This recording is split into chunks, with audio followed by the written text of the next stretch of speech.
오늘 말씀은 야고보서 5장 16절로 18절에 있는 말씀으로 하나님의 영광을 위하여 살라, 하나님의 영광을 위하여 살라 라는 제목으로 하나님 말씀 증거하겠습니다. 지금 이 영상을 촬영하는 시간은요 3월 17일 화요일 오전 7시입니다. 오늘 새벽 기도회가 마치고 기도하고 조금 전 사무실로 들어왔어요. 오늘 새벽 기도 원고입니다. 지금 빨리 이 말씀을 촬영하고 이 주일날 나누고 싶어서 바로 영상을 찍게 됐습니다. 교회라서 뒤에 배경이나 또 차량 소음이 조금 들릴 수가 있습니다. 많이 억제하려고 또 나중에 지우려고 노력하겠지만 이런 것들이 좀 안 좋을 수 있습니다. 여러분들이 조금만 양해해 주시고 또 제 목소리도 조금 더 안 좋을 수가 있어요. 그래서 여러분들이 조금 더 잘 귀 기울여 주시면 좋을 것 같습니다. 오늘 말씀은 어제에 이은 말씀입니다. 똑같은 본문으로 어제 한번 설교를 했고요. 그리고 오늘은 두 번째 말씀입니다. 시리즈 설교예요. 어저께는 조금 더 해석적인 부분, 본문 텍스트적인 부분을 다뤘다면 오늘은 그 텍스트와 함께 조금 더 현재 상황이나 제 그 감정적인 부분을 좀 많이 녹여낸 그런 말씀이라고 볼 수 있습니다. 우리는 16, 17, 18절 이렇게 보았는데요. 주로는 17절과 18절 이렇게 두 절을 가지고 말씀 증거하려고 합니다. 17절 전반절을 보시면 엘리야는 우리와 성정이 같은 사람이로되 라는 기록이 있습니다. 이 말은 엘리야도 우리와 같은 사람이다, 우리와 비슷한 감정을 가진 사람이다 라는 말입니다. 우리와 다를 것 없는 그가 기도하니까 어떤 일이 일어났습니까? 비가 안 오기도 했고 비가 오기도 했습니다. 비가 오지 않기도 비가 오기도 하는 것, 정말 대단한 일이죠. 그런데 정말 대단한 것은 비의 문제가 아닙니다. 무엇이 대단할까요? 기도했다. 기도했다라는 것이 대단한 일입니다.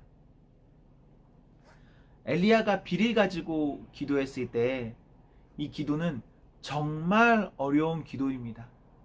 그래서 대단해요. 왜 이 기도가 어렵냐, 대단하냐? 비가 오고 안 오고는 사실 어려운 문제가 아니에요.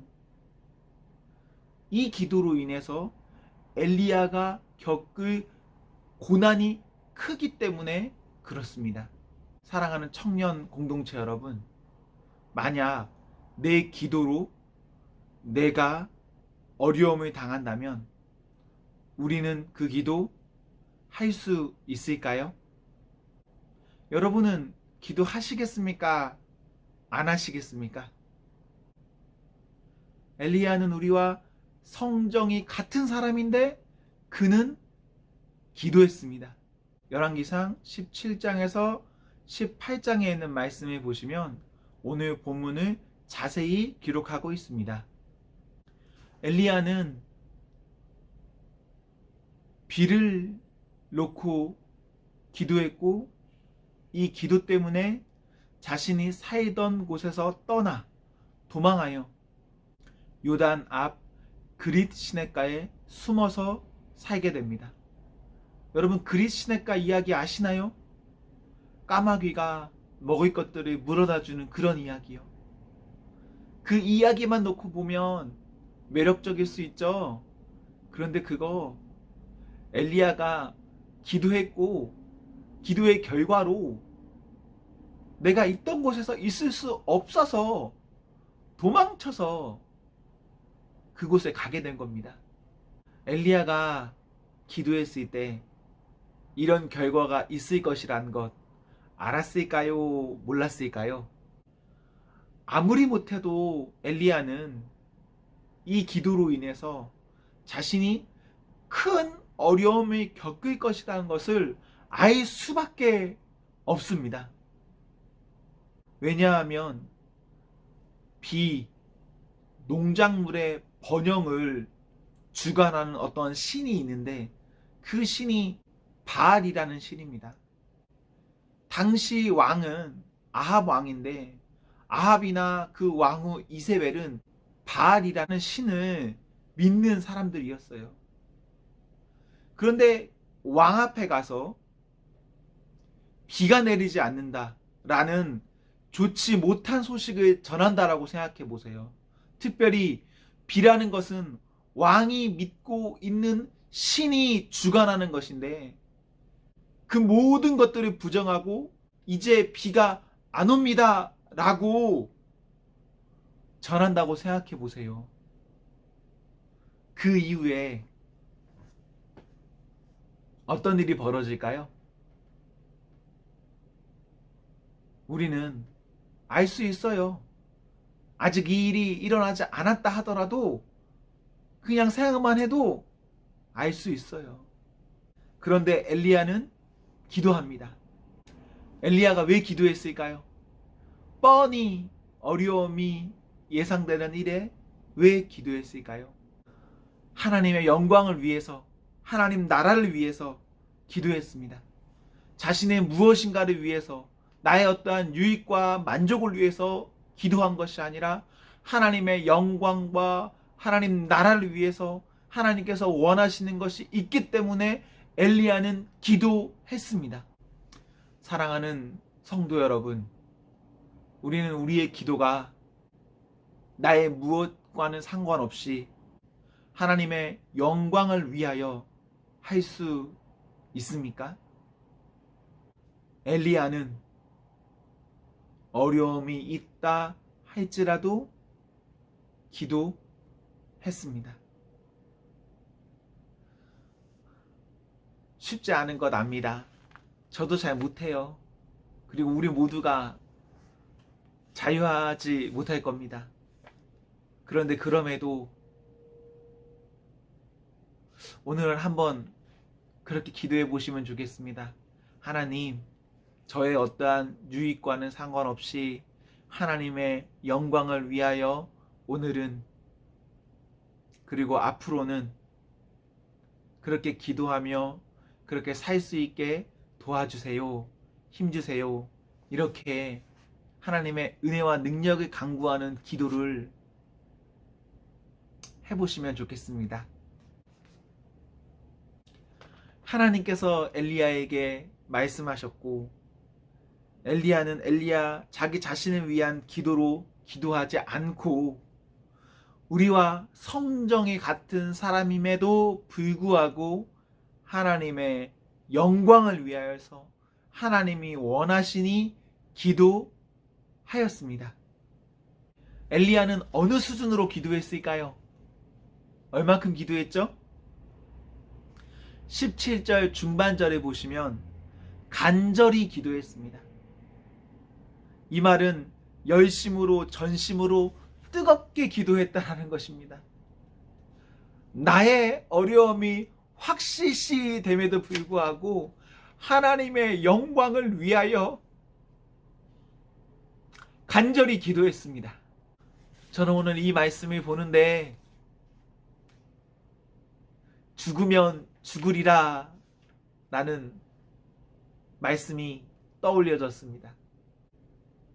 이 말씀은 에스더 4장 16절에 기록되어 있는 말씀입니다. 에스더가 자기 민족, 자기는 괜찮아요. 자기 민족의 생사 여부가 달려있을 그때에 3일을 금식하며 이제 죽을 각오를 하고 아하수에로 왕 앞에 나아갔을 때 결심하며 했던 말이 죽으면 죽으리라 라는 말이었습니다. 엘리야는 우리와 같은 사람임에도 하나님 말씀하시고 그 그 말씀의 영광을 위해서 자신의 고통이 불보듯 뻔함에도 간절히 기도했습니다. 그리고 이런 기도에 하나님께서 응답하셨습니다. 우리는 지금 전염성 질병의 시대에 살고 있습니다. 이 질병이 종결되기까지 이 질병에 대한 어떤 강론을 하고 싶지 않았습니다. 어떤 언급을 굳이 하고 싶지 않았어요. 이 질병 가운데 하나님의 뜻이 어디에 있는가, 이것을 사람인 제가 다 알 수 없고, 너무 감정적이 될 수도 있고, 우리 공동체, 우리 나라, 우리 조국 안에서도 이 일에 대해서 너무 여러 의견이 있기 때문에 이 일이 다 맞춰지고 무엇인가 언급하고 싶었습니다. 그런데 오늘은 언급하겠습니다. 이 일이 발생하고 저는 우리 공동체 안에서 3명, 4명에게 관련된 어떤 이야기들을 들었습니다. 저에게 물어보는 것이었습니다. 이 일을 어떻게 받아들여야 될까? 교회는 어떻게 해야 될까? 라는 그런 물음이었습니다. 그런데 그런 물음 가운데 제가 정말 안타깝게 여겨지는 것은 뭔지 아십니까? 저에게 물어보는 사람들에게 어떤 분노와 어떤 공격적 성향과 어떤 교회에 대한 불신이 자리 잡은 상태에서 말한다는 것입니다. 이것은 아름다운 일이 아닙니다. 혹시 저나 여러분이나 이런 마음을 가지고 우리가 지금 말씀을 보고 있고 미디어를 보고 있다면 우리 이 마음을 먼저 내려놔야 됩니다. 하나님 앞에 좀 기도하면 좋겠습니다. 하나님, 조금 더 이성적이고 조금 더 냉정하고 그리고 조금 더 신앙적, 믿음적으로 이 상황을 볼 수 있게 해달라고. 우리가요, 감정적으로 살아야 될 때가 있습니다. 그리고 분명 이성적으로 살아야 될 때도 있어요. 우리나라의 특수성은요, 제가 정말 안타깝게 생각하는 거는요, 이성적으로 생각해야 될 때 감성적으로 생각하고 감성적으로 생각해야 될 때 이성적으로 생각한다는 거예요. 이것은 명백한 불법이고 도덕적으로도 좋지 않은 어떠한 일이 있습니다. 주로 정치인들, 고위급 인사들이 그런 짓을 합니다. 그런데 우리나라 신기하게도 그럴 때는 감성적으로 이야기해요. 그리고 정말 감싸 안아야 되고 불쌍히 여겨야 될 때가 있습니다. 이 사람은 법을 어기지도 않았고 도덕적으로 지탄받을 일을 하지도 않았어요. 그런데 이럴 때는 이성을 앞세웁니다. 이상하지 않아요? 이성을 앞세우는데 이 이성도 뭔가 오염된 이성이라서 이 사람들을 제대로 바라보지를 못해요. 요즘 전염성 질병 때문에 온 나라가 시끄럽습니다. 나라가 어렵고 교회가 어렵습니다. 그런데 정말 안타까운 것은 이 일로 우리가 예배의 어려움이 겪고 있다는 것입니다. 훗날 하나님 저희에게 뭐라 하실까요? 이 일을 통해서 하나님 뭐라 하실까요? 저는 지금의 상황을 나름 설명할 수 있는 어떤 근거가 있긴 합니다. 그럼에도 마음 한편으로는 큰 마음의 부담감이 있습니다. 지금 이러한 것들을 훗날 하나님 원치 않으셨다 하면 어떻게 해야 할까? 여러분들도 이거 생각해 보셔야 돼요. 지금 교회가 예배를 자제하고 있고 모임을 자제하고 있고 무엇인가 세상의 눈치 가운데 그 눈치 받지 않으려고 무척이나 애쓰고 있는데 과연 이것이 하나님 원하시는 일일까? 과연 이것이 진짜 믿음이 있는 일일까? 과연 이것이 어떤 의미가 있을까? 이거 그래도 한 번은 생각해 봐야 됩니다. 지금 우리가 하는 일이 아무리 옳다라고 해도 0.00001의 가능성을 두고서라도 생각해 봐야 돼요. 이거 만약에 하나님 원하시는 일이 아니라면 어떻게 하지? 이런 거예요. 어제 하루, 그리고 지금 이 새벽 시간, 이 아침 시간까지도요. 뉴스나 인터넷 어떤 그 미디어 언론들이 보면 성남의 어느 교회 이야기로 도배가 되어 있습니다. 이 기사를 통해서 앞으로 교회들이 향해서 더 강력한 행정 조치를 하겠다라는 이런 압박, 강요 같은 것들이 쏟아져 나오고 있습니다. 여러분들, 이런 기사를 보면서 어떤 느낌을 가졌습니까? 어제 저녁에 저에게 어느 청년이 연락이 와서 자기는 교회에 이런 이들이 보면 화가 난다라고 이야기를 해요. 아마 많은 청년들, 많은 분들이 이것에 공감, 동의, 얼핏 그것과 같을 거라고 생각이 됩니다, 저도. 예수님 안 믿는 사람이 말하는 건 아니에요. 그냥 우리 공동체, 혹은 우리나라에 예수님 믿는 사람들, 그 안에서 이 일이 엄청난 비판의 도구로 작용할 거라는 말입니다. 그런데 여러분, 이 기사가, 이 언론 보도가 정상적인 보도입니까? 지금 정부나 지자체나 고위 공무원들, 정치인들, 교회보다 100만 배쯤은 더 위험한 곳은 아무 언급을 하지 않습니다. 그런데 교회에 대해서만 강경한 발언과 행정력을 이용하고 있습니다. 우리 교회에도요, 주일마다 공무원들이 찾아오고 있는 것 아십니까? 교회에 몇 명 모이는지, 교회 예배 어떻게 하고 있는지, 교회 소독약이나 마스크 같은 것들이 있는지 없는지 확인하고 가는 거 아십니까? PC방이 운영되고 있습니다. 학원이 운영되고 있습니다. 마트가 운영되고 있죠. 심지어 클럽도 운영되고 있습니다. 이런 곳은요, 교회보다 수백만 배 위험한 곳입니다. 전염 가능성이 훨씬 높아요. 그런데 왜 지금 교회가 타겟이 됐죠? 왜 주요 정치 인사들, 미디어들이 교회를 욕하고 있죠? 또 우리는 이것에 왜 동조하며 교회를 비난하고 있습니까? 비록 우리 교회는 아니지만 다른 교회, 그 교회는 교회 아닙니까? 그것도 우리의 형제입니다. 그런데 그 교회가 지금 세상으로부터 비난당하는데 그 비난에 우리도 동조하고 있습니다. 저는 확신합니다. 이것은 옳은 일이 아닙니다. 저는 어제 이런 생각을 했습니다. 교회가 이렇게 욕먹을 거면 그냥 모여서 예배 드리는 게 더 낫겠다.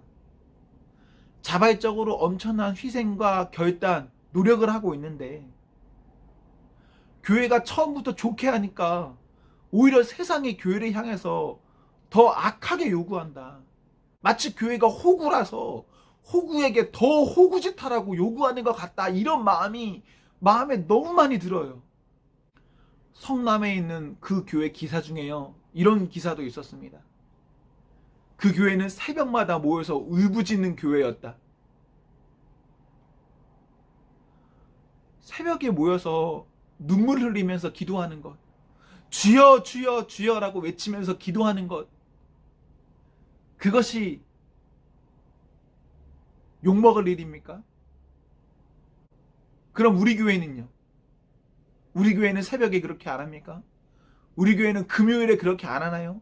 우리 교회는 예배 드리러 모였을 때 손에 들고 눈물 흘리기도 하고 찬양을 하기도 하고 춤을 추기도 하고 3박 4일 어디론가 가서 수련회도 하고 이런 거 하잖아요. 그런데 일반적으로 교회가 하는 이런 사역까지도 지금 공격의 대상이 돼버렸어요. 그리고 우리도 그런 것에 함께 왜 교회가 그렇게까지 해야만 하지? 라고 비난합니다. 어제 그 교회 목사님이 자진 사임하겠다라고 이야기하셨습니다. 진짜 마음 아픈 일입니다. 목회자의 소신과 양심으로 주일에 모여서 예배 드렸는데 수요 예배도 취소했고 금요 기도회도 취소했고 주일 오후 예배도 취소했고 모든 것들을 다 정지한 상태에서 주일 한 개의 예배만 남겨놓은 상태에서 그 예배에 모여서 예배 드렸는데 그때 전염이 일어났어요. 그 목회자가 미안하다, 내가 사임하겠다 라고 발표했습니다. 마음이 아팠습니다.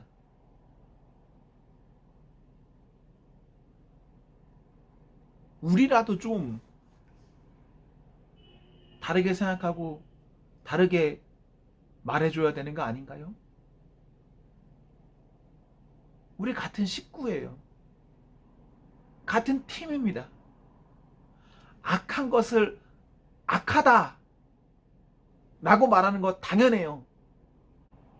이것은 같은 팀이든 팀이 아니든 언제든지 말할 수 있어야 합니다. 그런데 같은 팀인데 악하지 않은 일이 발생했는데 그 악하지 않은 일에 같은 팀이 아닌 어떠한 사람들이 공격하기 시작합니다. 그렇다면 우리는 적어도 이 공격에 동조하지는 말아야 합니다. 우리도 휩쓸려 가는 거예요, 그건. 아마 여러분들은 지금 쏟아져 나오는 어떤 기사 때문에 교회에 문제가 있다 이렇게 생각하시는 분도 분명히 있을 겁니다.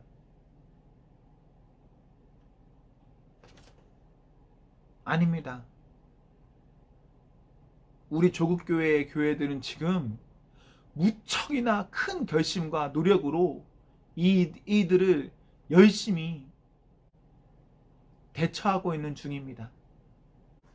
어떤 사람들은 이렇게 말하기도 합니다. 교회가 돈 때문에 주일날 예배 못 쉬는 거다. 이것은 정말 악의적으로 교회를 욕하는 나쁜 말입니다. 교회가 돈 때문에 예배를 못 쉬느냐? 정확히 말하면 아닙니다. 돈 때문에 힘든 것을 경험할 수는 있지만 돈 때문에 못 쉬는 게 아니에요. 우리 조국교회나 우리가 가지는 건강한 신학에서는 주일 예배 사수를 목숨과도 같이 여깁니다. 내가 죽어도 예배 드려야 한다는 게 우리의 신념입니다. 그런 신념 때문에 우리나라는 6.25 때도 그렇고 과거 일제시대에도 그렇고 도망 다니면서도 모여서 예배 드렸어요. 그런 민족교회 앞에 예배를 쉰다? 이거 진짜 쉬운 결정이 아닙니다. 목회자의 양심을 걸고 나는 예배를 못 쉰다라고 한다면 그 목회자를 향해 욕하면 안 돼요. 그것은 하나님께서 그 목회자에게 주신 정말 선한 양심입니다. 우리가 그 교회가 다른 모습을 가지고 있다 하더라도 우리는 그 교회를 향해 함부로 말할 수 없습니다. 얼마나 귀한 선택인데요, 그것도. 여러분 그거 아십니까? 교회를 향해서 행정명령을 하겠다라는 공문이 벌써 수차례나 교회에 날라왔습니다. 교회 예배 자제는 물론이고 교회가 앞으로 모여서 예배했을 때 이제 강제하겠다라는 공문입니다. 공문에는 어떠한 가이드라인이 있습니다. 예배드리는 사람이 2m 이상 떨어져야 하고 소독제나 마스크나 체온계 등 어떤 위생용품을 구비하고 있고 뭐 이런 것들이요. 그런 것들이 잘 되지 않으면 강제하겠다, 폐쇄하겠다라는 말입니다. 이건 진짜 말도 안 되는 일입니다. 어떻게 그럴 수가 있죠? 여러분, 감정을 내려놓고 이성적으로만 판단해 보세요. 어떻게 자유민주주의 국가에서 이것을 갑작스럽게 통보하고 통보한 것을 따르지 않으면 강제하겠다라고 할 수가 있죠? 더 나쁜 것은 구체적인 가이드라인이 전혀 제시되고 있지 못하다라는 것입니다. 만약 이런 전염성 질병이 일어나고 이것을 행정 조치하려면 교회에 대해서 이것을 예방할 수 있도록 무엇인가 준칙을 제공해 줘야 됩니다. 그런데 이런 것들 비치해 놓으세요. 이렇게 하지 않으면 우리는 문 닫게 할 겁니다. 이렇게 하는 건 아무런 대안을 제공해 주지 않는 거예요. 뭔가 할 수 있는 실제적인 방법을 줘야죠. 이번 주에 공무원들이 저희 교회 찾아왔고 저 공무원들 만났습니다. 제가 물어봤습니다. 그런 것들을 시행한다라고 하는데 지금 시중에 마스크를 구할 수 없다. 시중에 사람 체온계도 지금 매진돼서 구할 수가 없다. 이거 어떻게 25일까지 구비하냐. 시에서 이거 무상 제공해 주냐. 혹은 이거 보건소를 통해서라도 유상으로라도 구매할 수 있냐. 온 답변은요. 무상 제공도 할 수 없고 보건소 등을 통해서 유상으로도 구매할 수 없다라는 것입니다. 그럼 이거 어떻게 구비할 수가 있죠? 당장 교회는 벌써 3주째, 4주째 정상적인 예배가 드려지고 있지 못해요. 우리나라의 많은 교회들이요. 교회 운영 때문에 어려움이 겪을 수밖에 없습니다. 그리고 예배를 재개하려고 해도 이러한 물품들이 있어야 되는데 물품들이 시장에 존재하지가 않아요. 그런데 정부가 이것을 강제하겠다라고 말하고 있어요. 이것이 옳습니까? 방법이 없는데 방법이 없는 상태에서 그것을 막아버리겠다. 특별히 교회만. 그리고 우리도 그런 미디어에 빠져서 그렇게 해야지 라고 찬성한다면 이거 뭐죠? 마음이 많이 무거워 있는데 그러다가 디트리트 본회퍼 목사님의 시를 읽게 됐습니다. 그리고 그 시가 나중에 곡이 붙여져서 찬양이 됐는데 그 찬양을 듣게 됐습니다. 어제 저녁부터 오늘 새벽 그리고 지금까지도 아마 오늘 종일일 것 같아요. 이 노래를 제가 무한 반복해서 듣고 있습니다. 그냥 저에게 큰 위로가 돼서요. 제가 오늘 이 영상 촬영을 마치고 여러분들에게 문자로도 이 찬양 URL을 보내드릴 거고 또 이 영상의 마지막에도 그 영상을 첨부할 겁니다. 여러분들이 문자를 보셨다면 그 찬양 한번 들어보십시오. 사랑하는 성도 여러분, 우리 기도해야 합니다. 나의 유익이나 나의 만족이나 나의 어떤 생각이나 판단 그것을 기준으로 어떠한 계산하면서 기도하는 것이 아니라 하나님의 영광, 하나님의 나라 그리고 그것 때문에 나의 어떠한 것이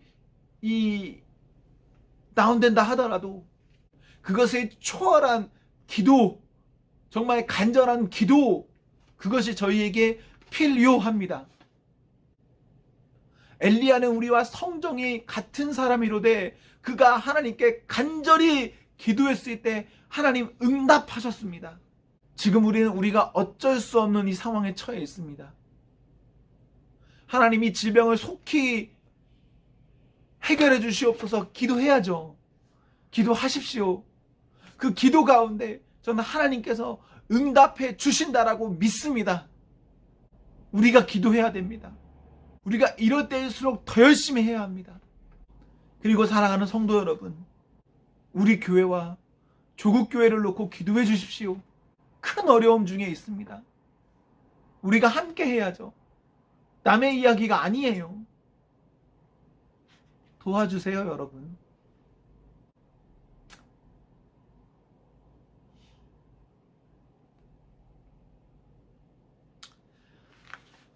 오늘 말씀 가운데 제 감정이 아주 많이 녹아들어 있을 것입니다. 마음이 아프니까요. 어쩌면 여러분들이 잔소리 되게 길게 하네, 이런 생각하실 수도 있습니다.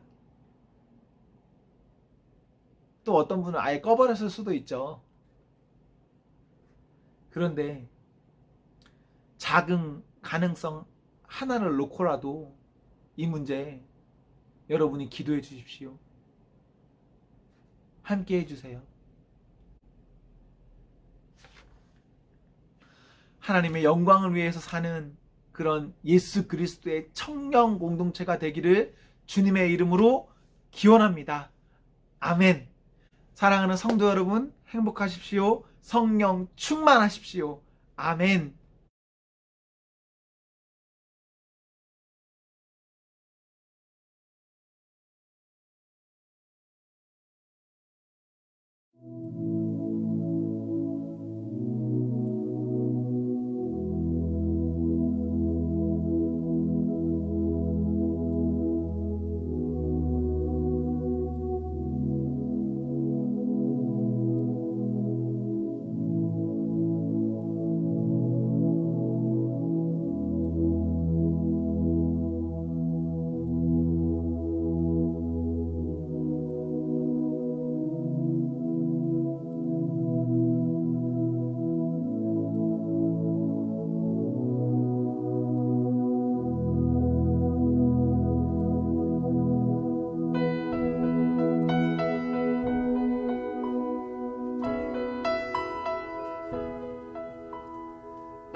선한 힘에 고요히 감사여 그 놀라운 평화를 누리며 나 그대들과 함께 걸어가네. 나 그대들과 한 해를 여네. 지나간 허물 어둠의 날들이 무겁게 내 영혼 짓눌러도 오 주여 우릴 외면치 마시고 약속의 구원을 이루소서. 그 선한 힘이 우릴 감싸시니 믿음으로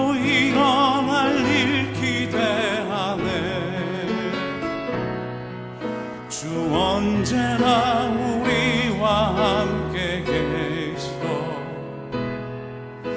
하루 또 하루가 늘 새로워 주께서 밝히신 작은 촛불이 어둠을 헤치고 타오르네 그 빛에 우리 모두 하나 되어 온 누리에 비추게 하소서 그 선한 힘이 우릴 감싸시니 믿음으로 일어날 일 기대하네 주 언제나 우리와 함께 계셔 하루 또 하루가 늘 새로워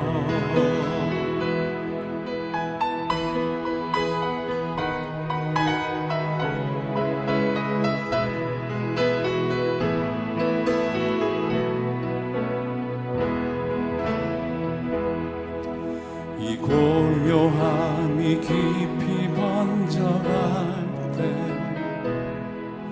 저 가슴 벅찬 노래 들리네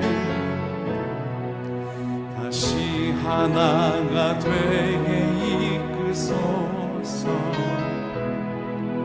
당신의 빛이 빛나는 아침 그 선한 힘이 우릴 감싸시니 믿음으로 일어날 일 기대하네 주 언제나 우리와 함께